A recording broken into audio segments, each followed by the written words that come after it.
News! Okay, we'll start with this. A comprehensive read on Alicia Baumgartner's banned substance fiasco opinion. Alicia won't be heavily punished for positive drug test, per Ryan O'Hara. Baumgartner said in a statement that a positive drug test was essentially impossible because a post-fight test was clean, along with a sample she submitted on June 16th, which we hear a lot about, a drug's half-life, but not much explanation into what that is. The half-life of a drug is the time it takes for the amount of a drug's active substance in your body to reduce by half. According to the Public Lab, a non-profit science wiki site, mesterolone has a half-life of 12 to 13 hours, and primobolan, which can be taken orally or via injection, has a half-life of 5 to 20 hours in tablets and 4 to 7 days in injections. This is the difference from detection time. A test conducted by a team of 8 scientists in 2011 showed that mesterolone was detectable in screening up to 9 days after the administration of one capsule, and per Anabolic Co., primobolan's detection time is between 4 to 5 weeks. So one drug can be detected for over a month and the other for just over a week. Now let's go back to Baumgartner's statement. She reported a clean drug test on June 16th, 4 weeks from the date that was July 14th, the day before her fight, and she tested positive on July 12th. As we've reported previously on New York Fights, the timing of these tests can be a determining factor in whether one sample is positive or negative. I said it before, I'll say it again. In a situation where two things are true at the same time, that the story is the way Alicia says it is, but the tests are what the tests are, the only viable explanation would have to be human error. Human error in a lab, maybe cross-contamination? Or sabotage. That's one deep rabbit hole if you go that route. Contamination is possible for at least one substance found. Tennis player Diana Yastremska of Ukraine was provisionally suspended on January 2021 after the World Anti-Doping Agency, WADA, found that her out-of-competition urine sample contained metabolite of mesterolone. Yastremska denied any wrongdoing in a statement released on Twitter. I have never used any performance-enhancing drugs or any prohibited substances, the Ukrainian wrote. Where have I heard that before? I am astonished and under shock, particularly given that 2 weeks prior to this test, I tested negative at the WTA event in Linz. Only a very low concentration of mesterolone metabolite was detected in my urine. Given that low concentration and my negative test 2 weeks earlier, I have received scientific advice that the result is consistent with some form of contamination event. After several failed appeals, Yastremska eventually succeeded 5 months later. An investigation by an independent tribunal under the tennis anti-doping program found no fault or negligence on Yastremska's part. Could the same happen with Alicia Baumgartner? Could that be the situation? Contamination, some contamination event, perhaps human error? Trip over to Alicia's box rec reveals that she's currently under suspension indefinitely. What about the investigation? It's likely underway, and this suspension is a provisional suspension. You see what I'm talking about? Human error is a possibility. If the facts about the drugs they found in Alicia's samples don't match up with the dates when those samples were collected, if it cannot be explained, human error. When it comes to primobolan, it could take a lot of work for Baumgartner to explain that one. The United States Food and Drug Administration banned the drug from entry into the United States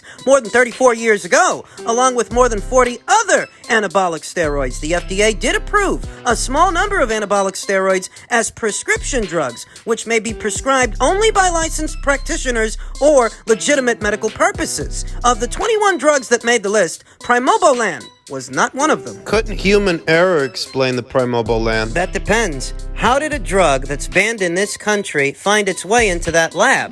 If your explanation is that somebody in the lab fucked up, how'd they get primobolan? It's a tough one. You can't prescribe it in the United States, so if you test positive for it here, there's no getting away with it, said the late Dr. Gary I. Wadler, longtime anti-doping expert and member of the World Anti-Doping Agency, in an interview with the New York Times in 2009. It's also not manufactured by the human body, so if it shows up, it's like flashing red lights going off. Presence of primobolan in Alicia Baumgartner's samples, it is damning, and it's hard to explain away, even with human error. Per Dr. Wadler, it is not manufactured by the human body, so if it shows up, it's like flashing red lights going off. You're caught with your pants down. For the most part, primobolan is a black market drug. So now the question becomes, how did Baumgartner get this substance in her system, and who provided it? How Baumgartner answers this last question could determine future punishment. Well, I was told this tablet was just vitamin C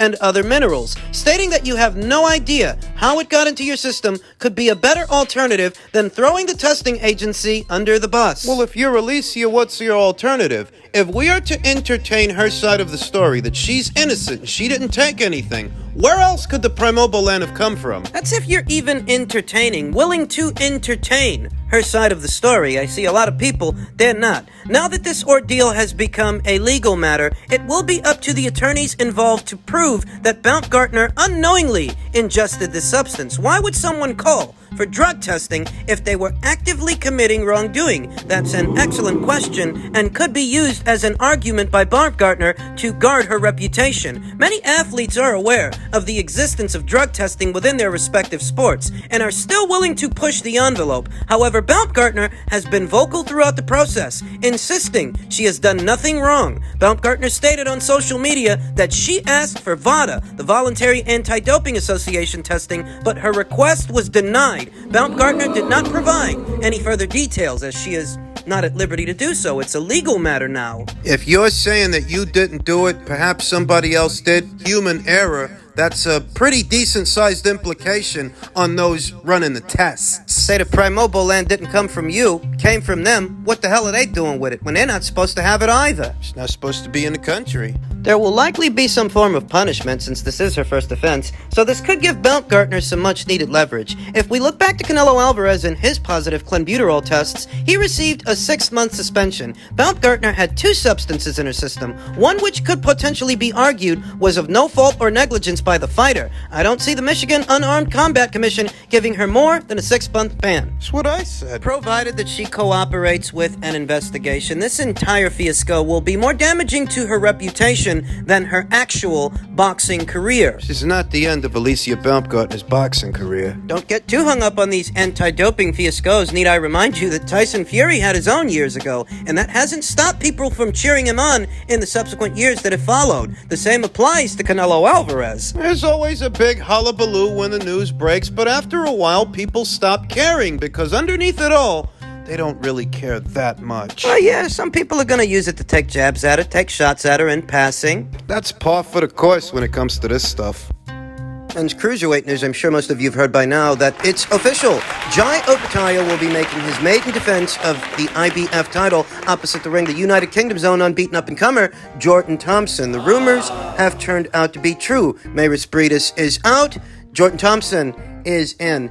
And, you know, the biggest takeaway from all of this for me is the ineptitude of Ben Shalom. Because before it became about Jordan Thompson and before it became about Mayris Briedis, potentially a rematch with him, it was about Richard Riakporhe, the IBF's mandatory challenger. And it seems to me that Ben Shalom withdrew him from this fight, withdrew him from the purse bid for it, without having anything lined up for him. Yeah, in a nutshell. It was originally thought that if Richard Riakporhe is withdrawn from this fight, it's likely because they've already done a deal to fight Chris Billum-Smith. Recent rumors seem to indicate that a fight with Smith, a rematch I should say, that's not done for Smith's WBO title, and they're exploring the idea of an Arsene Goulamarian fight, which isn't a bad fight, but that essentially means what it means. You pulled him out of this title fight, this world title opportunity, without having anything lined up for him. Richard Riakporhe hasn't seen action since January of this year, so he has at least fought in the last 12 months, even if it feels like it's been a long time, and he's been entangled in this situation with Jai Opetaia doing this fight. The people at Matchroom must have anticipated that he wouldn't go through with it, that when push comes to shove,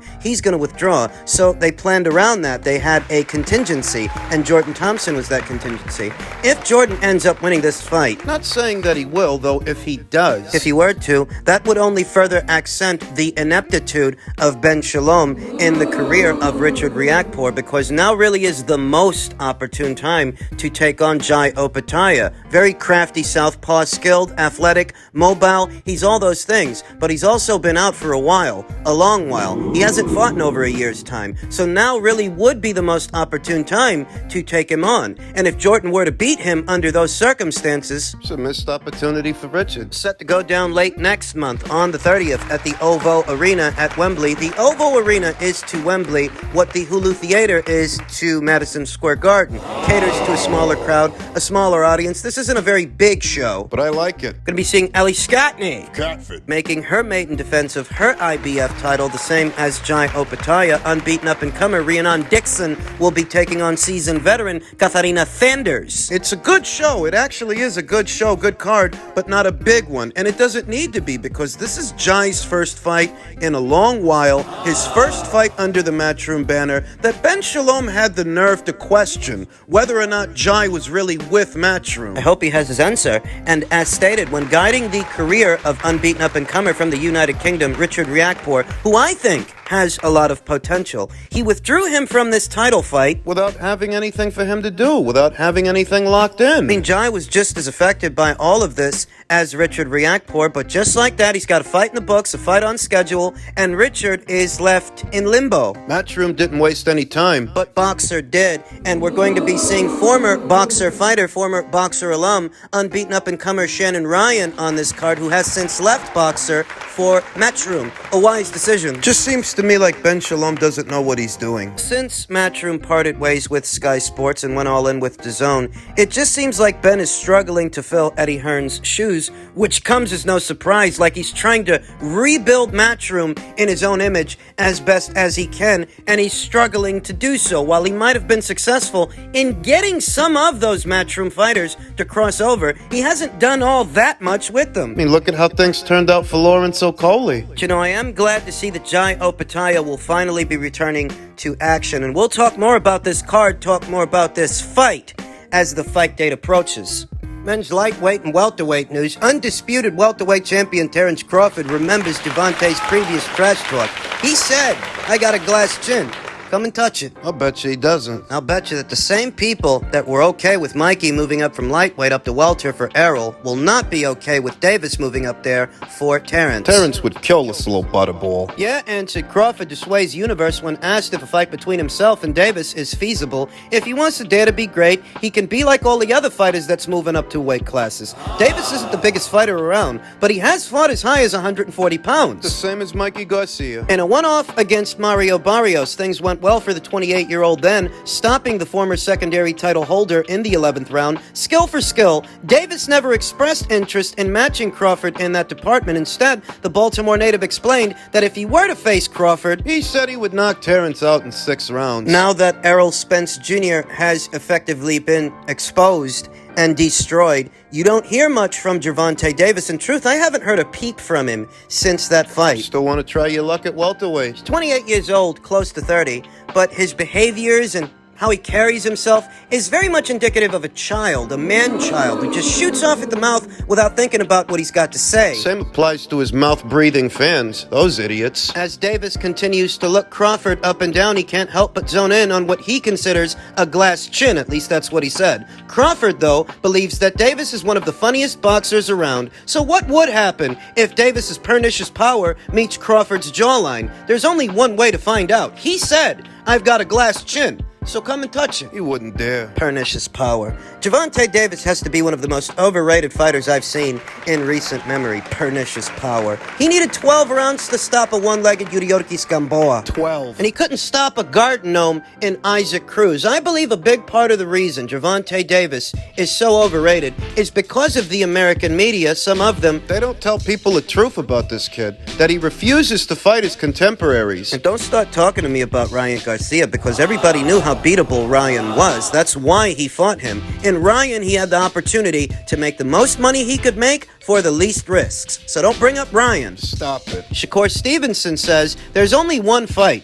Me and Tank is going to be the biggest fight in boxing in the world when it happens. I can see it happening not too far in the future. I think Tank will sign that contract, and I'm going to sign the contract too." Do you remember when Mayweather told Shakur Stevenson and Devin Haney to just leave Gervonta Davis alone? Let him do his own thing? It's wishful thinking, if it's anything, from Shakur, because After all these years, what Gervonta Davis has done, mostly, is circumvent his contemporaries. His domestic rival and Tevin Farmer, Vasily Lomachenko, he never got around to fighting him. He's made no offer to Devin Haney, even though Devin Haney is a network and promotional free agent, and he has been for months. If he's a cash cow like he says he is, he would formulate an offer for Shakur, but he's not going to do that. It's wishful thinking. Now, this butterball don't fight the best super featherweights and the best lightweights in the world. Do you think he's going to move up to welterweight to take on the best welterweight in the world? No! Do you think he's going to fight Shakur Stevenson? No! His longtime trainer has made it crystal clear who they mean to put in the ring with Gervonta Davis next. And it's not Terrence Crawford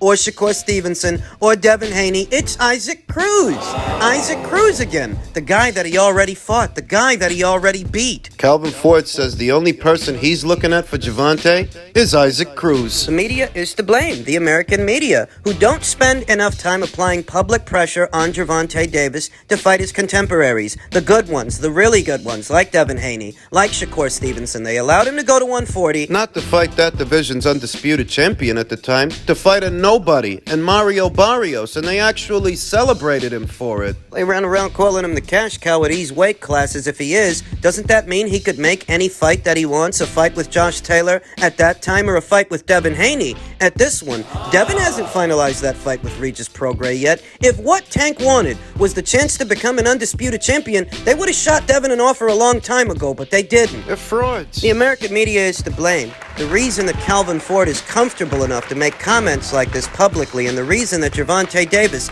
is allowed to skirt around his contemporaries, the good one, is because the media doesn't put enough pressure on him. They're frauds. And so is he. They want so badly for him to be something and someone that he isn't. Cash cow. We'll see if he ends up fighting Isaac again. Is a sharp decline in between the numbers he just put up with Ryan and what he's set to put up with Isaac. That'll really drive the point home. You won't come close to doing the numbers you did before fighting Isaac again. You could get more attention fighting Terrence Crawford. Hey, why don't you dare to be great? Like Mikey dared to be great. Move up, fight Terrence Crawford. Test that glass jaw. And if you don't want to go up there, then don't. Stay put, stay where you are, and fight Shakur. Because nobody's asking you to fight Isaac again. He ain't got the guts. You don't need Terrence Crawford to expose this little butterball. Shakur Stevenson could do that right there at 135, and everybody knows it. Why do you think they're reheating their old dinner from over a year ago? Their own leftovers. You already beat this guy. You beat him on points. What are you fighting him again for? There was no controversy. Playing it safe. Davis versus Stevenson would sell more pay-per-views than Davis versus Cruz, too. It would. Stevenson would beat you, and that's why you don't want to fight him.